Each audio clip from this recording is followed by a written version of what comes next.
प्रसार भारती अभिलेखागार की प्रस्तुति सदाबहार सुनहरे दौर का अनमोल खजाना।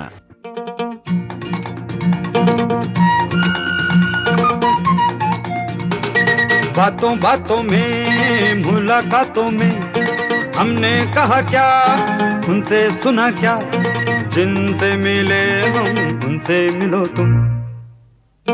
बातों बातों में, बातों बातों में, बातों बातों में, बातों बातों में।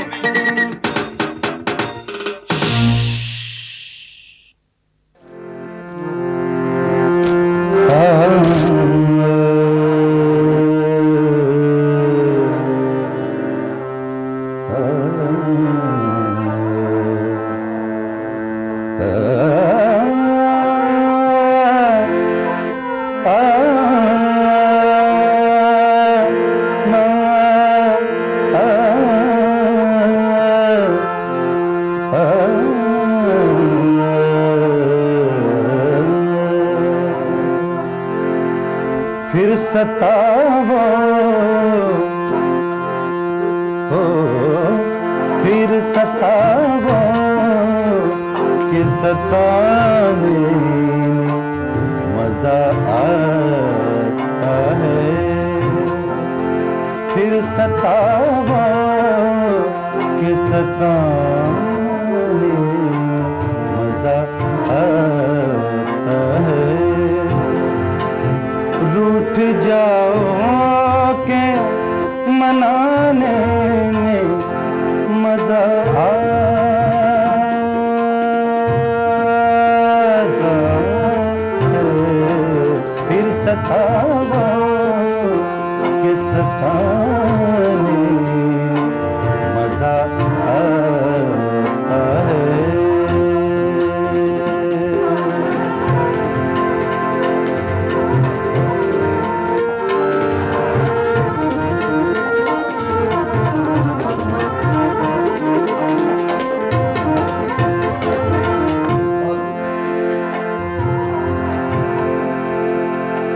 अपना कह देना किसी को तो कोई बात नहीं हो। अपना कह देना किसी को तो कोई बात नहीं। दोस्ती करके निभाने में मजा आता है। दोस्ती करके निभाने में मजा आता है। रूठ जाओ के मनाने में मजा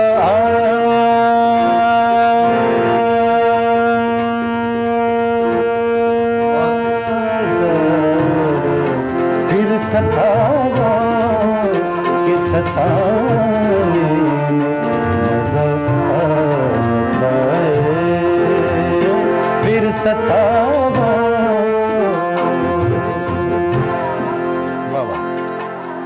बहुत खूब रिज़वी साहब, बहुत खूब। दोस्तों, अब तक आप जान ही चुके होंगे कि आज की हमारी बातों बातों में की महफिल के मेहमान हैं हिंदुस्तान के मशहूर गज़ल सिंगर राजकुमार रिज़वी साहब।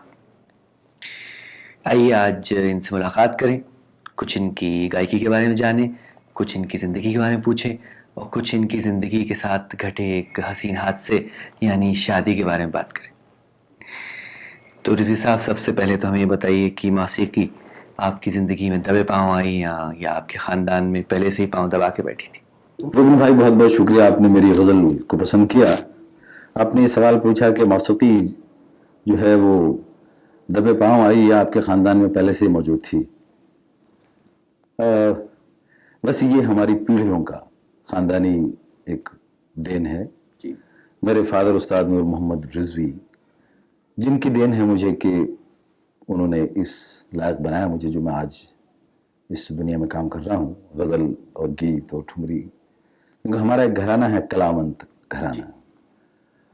और वैसे बेसिकली मैं एक छोटे से देहात का रहने वाला हूँ, जो शायद आपको नजर भी आ रहा होगा, मंडावा जिसका नाम है गांव, उस गांव में बहुत बहुत कलाकार पैदा हुए हैं, जैसे उस्ताद मेहंदी हसन भी वहीं के रहने वाले हैं जी। तो ये संगीत की शिक्षा हमारे यहाँ बड़े शास्त्रीय पद्धति से दी जाती थी और दी जाती है अभी भी हमारे बच्चों को। मेरे फादर मुझे, आपने कभी रेगिस्तान देखा हो तो बिल्कुल सोने जैसी मिट्टी पीली, उसके ऊपर ले जाके बिठा दिया करते थे और मुझे कहते थे कि भाई जब तक मैं जितनी दूर जाऊं मेरे कान में आवाज आती रहनी चाहिए जी। तो कुछ हमारे बेसिकल राग हैं जिनमें हम लोग प्रैक्टिस करते हैं, तो वो मुझे एक खास किस्म का आकार दे के जाते थे और मैं उस पर प्रैक्टिस करता था जी।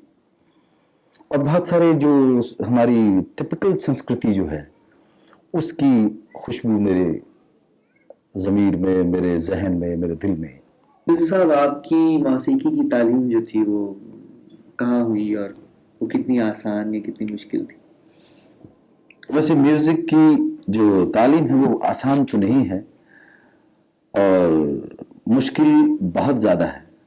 मेरे साथ तो बड़ी मुश्किलें पेश आई बचपन में, क्योंकि देहात में आपने देखा होगा एक खेल है कबड्डी जी। वो खेलने का बड़ा शौक था मुझे।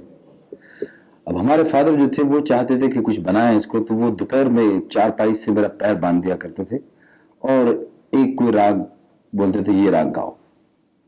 बाहर हमारे जो छोटे छोटे दोस्त वो अजीब अजीब आवाज़ों में बुलाने का इशारा करते थे, लेकिन बड़ा दिल तड़पता था और सोचते थे कि क्या कर रहे हैं, और उस वक्त कुछ समझ में आता नहीं था कि क्या है क्या नहीं है क्लासिकली जी।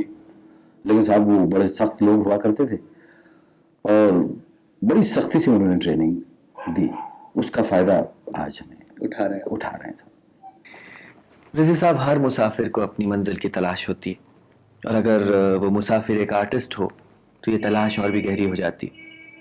हम नहीं जानते हैं कि आप किस मकाम तक पहुंचना चाहते हैं, लेकिन ये ज़रूर समझते हैं कि जहां तक आपको पहुंचना चाहिए था, जो मंजिल आपको मिलनी चाहिए थी, वो अब तक ना मिल सके। ऐसा क्यों? आपने कहा कि हिंदुस्तान में जो और गज़ल सिंगर्स को मकाम मिला वो आपको अभी तक हासिल नहीं हुआ जी। वैसे मैं ये सोचता हूँ कि मेरे सुनने वाली ऑडियंस जो है वो आप अगर यूरोप में जाकर पूछें तो America, Canada, London, Lisbon, Nairobi, यानी हर सिंगर एक शो करके चला आता है, लेकिन मैं कई महीने मुझे वो आने नहीं देते। यहाँ की ऑडियंस के लिए शायद मेरा स्टाइल अभी या तो लोग समझ रहे हैं और अल्लाह करे कि वो जल्दी समझ जाएं। जी। तो आप जिस स्टाइल की बात कर रहे हैं वो क्या फर्क स्टाइल है आपका, बताइए। अब आप हंसिएगा मत क्योंकि मैं ये समझता हूँ कि मैं आपको जरा एक नमूना पेश करता हूँ। ये आपका स्टाइल है या किसी और का स्टाइल? अब यूं समझ लीजिए मेरे वाला बाद में पेश करता हूँ, आप अपने आप समझ जाएंगे। शराब ला मेरे साथी पिला के देख जरा, शराब ला मेरे साथी पिला के देख जरा, मेरा भी जोश जुनून आजमा के देख जरा, शराब ला मेरे साथी पिला के देख जरा। अब जरा सा इसको अगर एक खूबसूरत ख्याली से पेश कर दिया जाए जी। शराब ला मेरे साथी पिला के देख जरा, शराब ला मेरे साथी पिला के देख जरा, मेरा भी जोश जुनून आजमा के देख जरा, शराब ला मेरे साथी पिला के देख जरा, शराब ला शराब ला शराब ला। जी साहब, आपने अक्सर देखा होगा कि जो लोग आपको सुनना चाहते हैं, आपके फैंस हैं, उन्हें तो बहुत पीछे सीट मिलती, लेकिन जो वीआईपीज हैं, डिग्नेटरीज हैं, इंपॉर्टेंट लोग हैं, लेकिन जिनके पास वक्त नहीं है आपको सुनने का, उन्हें अगली रोज मिल जाती और वो थोड़ी देर में चले जाते हैं। और जो आपके चाहने वाले पीछे बैठे हैं वो फिर डिस्टर्ब भी होते हैं और हूट भी करते हैं। तो ऐसे मौके को आप कैसे इस सिचुएशन को हैंडल करते हैं? अब ऐसा है कि जो मेरे सही जो सुनने वाले हैं जी, उनको कई बार बेचारों को कार्ड नहीं मिलता, कई बार उनके पास पैसे नहीं होते, तो और जो आगे वीआईपीज में बैठते हैं उनके पास वक्त नहीं रहता, वो अपना रिबन काट के चले जाते हैं, तो पीछे वाली ऑडियंस वो हुटिंग करने लग जाती है। तो फिर क्या करते हैं आप उस ऑडियंस के लिए? उसके लिए भी एक मसाला रखते हैं हम कि वो उसको खुश कर सकें जी, तो वो सुनाते हैं हम उनको। जी। तो अब ऋषि साहब, हमारे जो ऑडियंस है जी, तो एक ही लाइन में बैठे हुए, तो उनके लिए क्या सुनाना चाहेंगे आप? नहीं, उसके लिए हमने कई बार ऐसा करते हैं कि हम बैलेंस कर देते हैं, थोड़ा पोइट्री थोड़ी सी ठीक है। जैसे मिसाल के तौर पर मैं आपको एक नमूना पेश करता हूँ।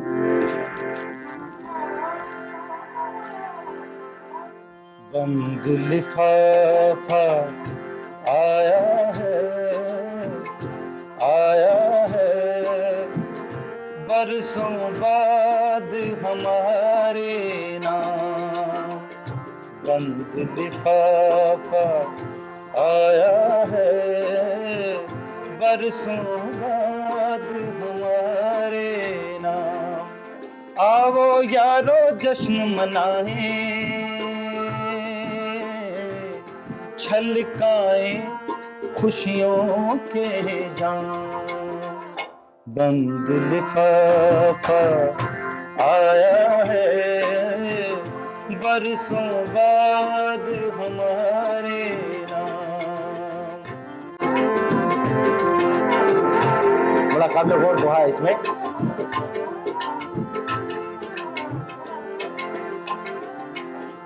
बंद लिफाफा खोल के देखो, इसकी नब्ज़ टटोल के देखो,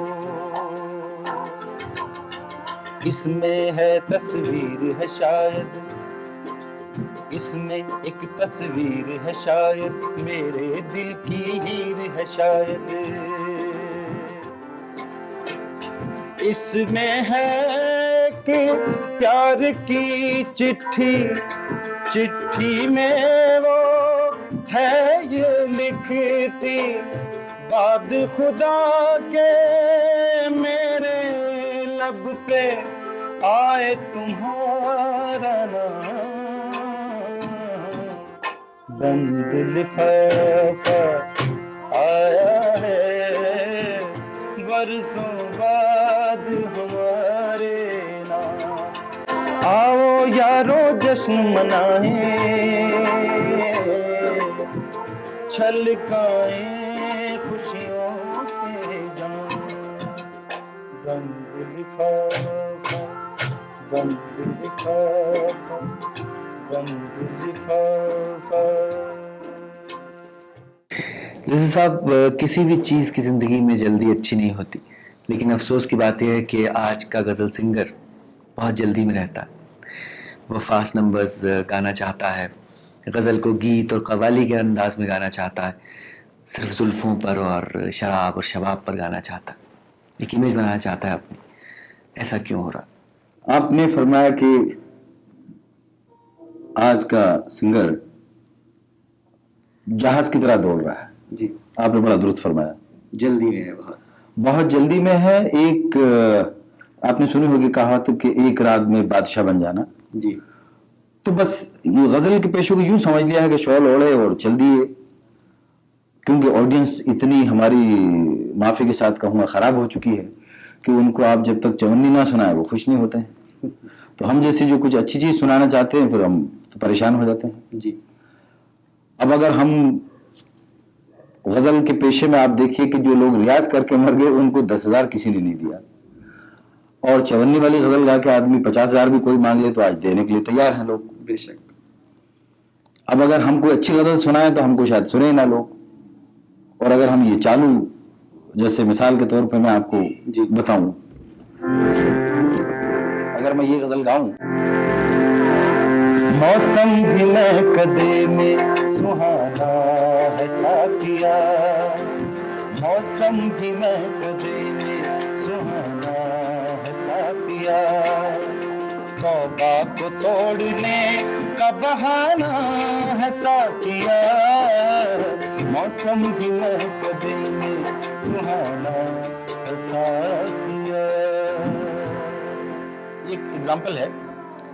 अब अगर जैसे खूबसूरती से पेश करूं मैं, तो जो कुछ चंद दर्दी लोग हैं वो मेरा ख्याल तारीफ करेंगे मेरी।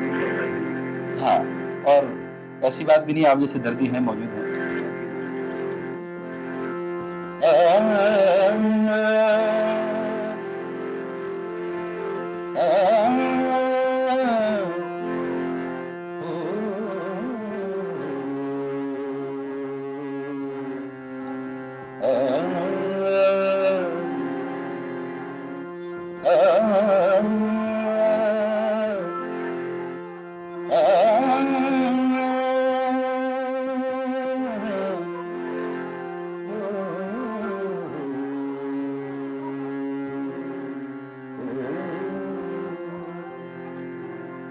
शाख से टूट के गिरने की सजा दो मुझको, शाख से टूट के गिरने की सजा दो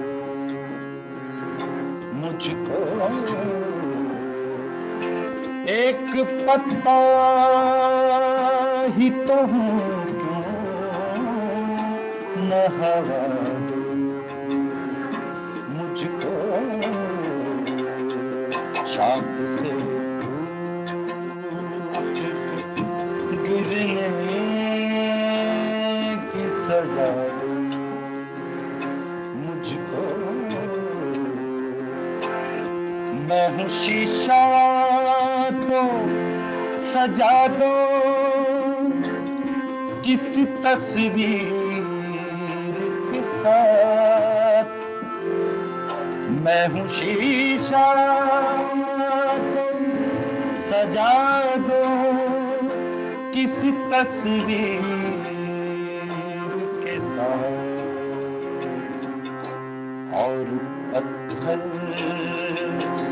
हूँ तो रास्ते से हटा दो मुझको, एक पत्ता ही तो हूँ न हवा दो मुझको, शाख से। एक मिसाल मैंने आपको दी कि क्या फर्क है। वैसे तो रिजवी साहब ज़्यादातर परफॉर्मेंस या आइटम ख़त्म होने के बाद ही तालियां बजती, मगर कभी कभी परफॉर्मेंस के बीच में भी तालियां बज जाती। तो कभी आपके साथ ऐसा हुआ हो कि आप परफॉर्मेंस दे रहे हो, गा रहे हो और बीच में तालियां बज गई? आपने वह बहुत ही शरारत भरा सवाल पूछ डाला आपने। तो आप जवाब भी शरारती दे दीजिए। हाँ बिल्कुल। आप देखिए कि कई बार ये मुश्किल होती है कि ताली कई तरह से बजती है जी। या तो आदमी बहुत खुश हो, सुनने वाला तब बजाता है, या फिर वो हूटिंग करना चाहता है तब, या फिर उसको शेर समझ में ना आए जी। जैसे मिसाल के तौर पे हमारे खान साहब मेहंदी हसन साहब गजल गा रहे थे। मैं आपको एक मिसाल दूं। एक साहब बड़ा कम्बल उम्बल डाले हुए सर्दी में, बोला चलो वही मेहंदी हसन का गाना सुनाए। तो अब वो आए सुनने के लिए। मेहंदी साहब बड़े आकार लगा के अपना फैला के गाते हैं।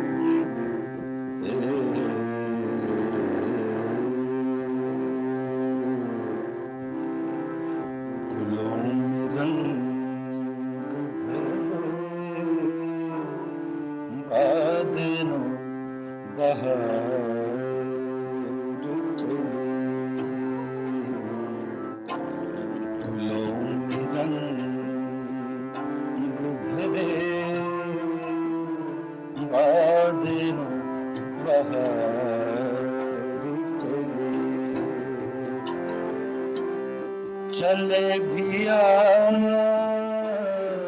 के गुलशन का कारोबार चले।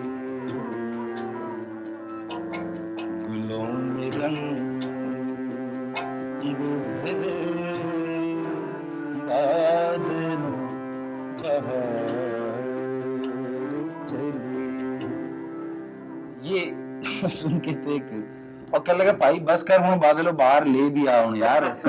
तो इस तरह की सुनने वाली भी है हमारी। जैसे साहब गुजारिश करने के महफिलों में और फंक्शंस में बहुत से तरीके होते हैं। कुछ लोग तो आवाज़ कस देते हैं कि साहब वो वाली गज़ल या गीत या भजन सुनाइए।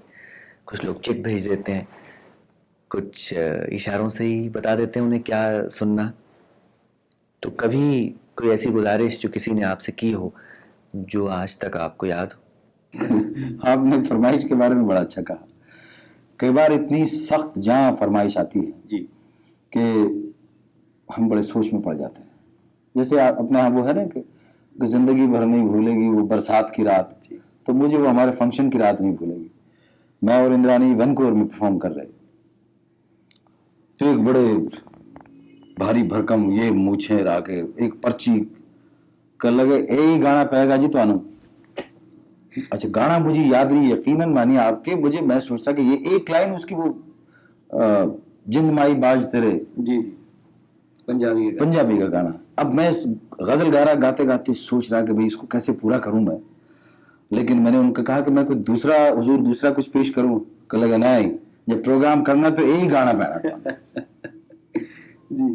तो फिर मैंने बड़ी कोशिश करके वो गाना मैंने कहा कोई दूसरा सुना दूं आपको, कोई दूसरा ही गाना उनको पेश किया जी। तो हमें पेश कर दीजिए। तो मैं आपको पंजाबी का गाना पेश करता हूँ।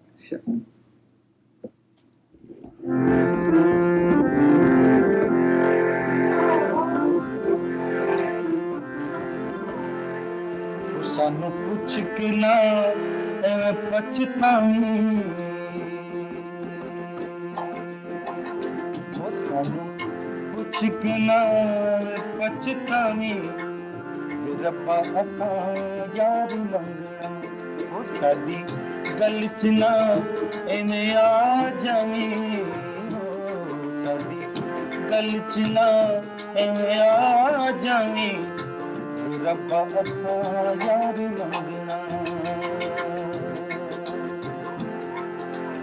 मस्त बहारां दे कई मौसम यार बिना असा मोड़े, अंग अंग साडे चंबा खिड़िया फूल कदे ना तोड़े, मर जाने कई मगदे सावन हंजवा बिच निचोड़े, पर दोने ना यार वरागे कदे किते ना जोड़े, हो साडे वल तू जात न पावी, हो साडे वल तू जात न पावी, रब्बा असा यार मंगना, साडी गल च ना आ जावी, रब्बा असा यार मंगना। बहुत श्री साहब, पर जे आज का प्रोग्राम तुसी पूरा करना है तो ਤੁਹਾਨੂੰ जिंद माई बाज तेरे जरूर गाना पड़ेगा। कमाल है जी, ये तो मुझे सुनाना ही पड़ेगा क्योंकि वो तो मैं छोड़ भी सकता था, लेकिन ये प्रोग्राम नहीं छोड़ूंगा। तो जितना भी मुझे आता है वो पेश करना पड़ेगा। ओ जिंद माई बाज तेरे, ओ जिंद माई बाज तेरे कुमलाया के तेरियां लाडलियां, तेरियां लाडलियां पर जाइयां के एक पल बह जाना, वो एक पल बह जाना मेरे कोल के मिठड़े लगदे नी हो, ओ जिंद माई बाज तेरे, ओ जिंद माई बाज तेरे कुमलाइयां के तेरियां लाडलियां, ओ तेरियां लाडलियां पर जाइयां के एक पल बह जाना, के एक पल बह जाना मेरे कोल के मिठड़े लगदे नी हो, ओ मिठड़े लगदे नी तेरे बोल।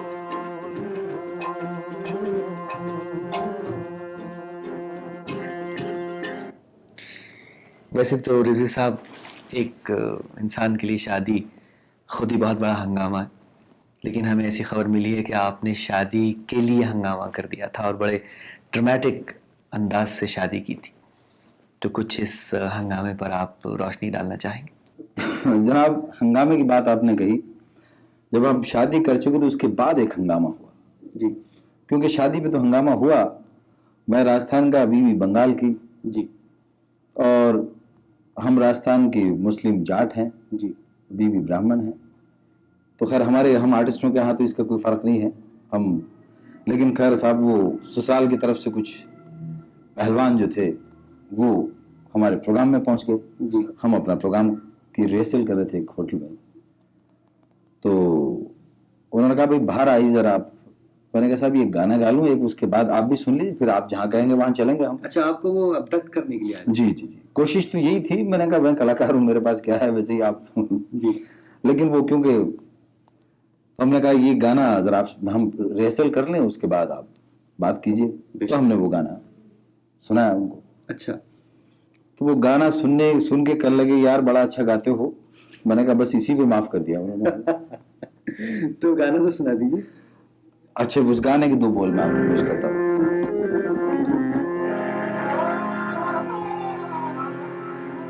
एक बार मोहब्बत से, एक बार मोहब्बत से देखो तो मजा आए, फिर तुम मुझे दीवाना कह दो तो मजा आए, फिर तुम मुझे दीवाना कह दो तो मजा आए, एक बार मोहब्बत से देखो मजा आए।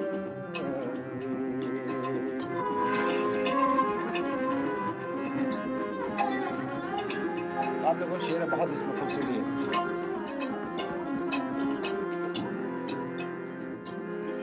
आसान है औरों पर इल्जाम लगा देना, आसान है औरों पर इल्जाम लगा देना, अपने भी गिरबान में झांको तो मजा आए, एक बार मोहब्बत से देखो तो मजा आए, देखो तो मजा आए, देखो तो मजा आए।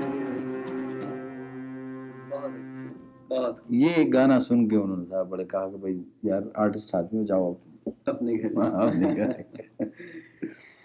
रिजवी साहब, एक व्यक्ति जहाँ का रहने वाला होता है, जहाँ पैदा होता है, उस ज़मीन की मिट्टी की खुशबू उसमें से आती है, उसके कैरेक्टर में से, उसके किरदार में से वहाँ का कल्चर झलकता है।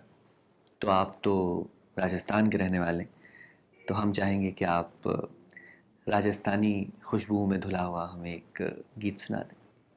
आपने बिल्कुल दुरुस्त फरमाया कि जिस इलाके का आदमी होता है वहाँ की उसमें खुशबू ज़रूर रहती है जी। तो ये ज़रा 1-2 लाइन में मैं आपको बताता हूँ कि वहाँ की एक डिग्निटी, वहाँ की एक राजपूती शान जिसको कहते हैं, ये 2 लाइनों में मैं पेश करता हूँ।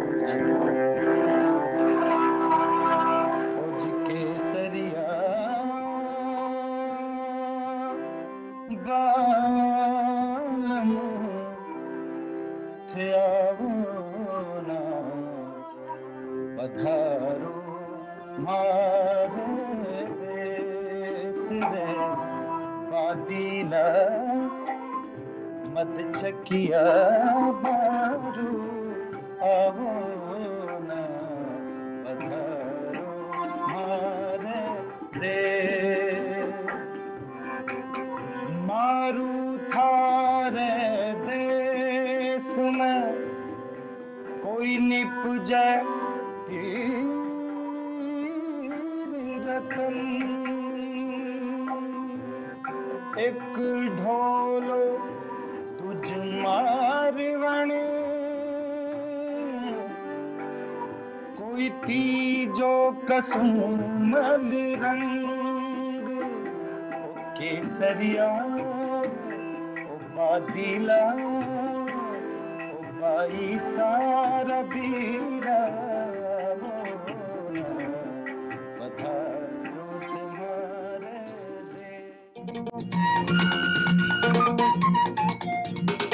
बातों बातों में मुलाकातों में हमने कहा क्या, उनसे सुना क्या, बातों बातों में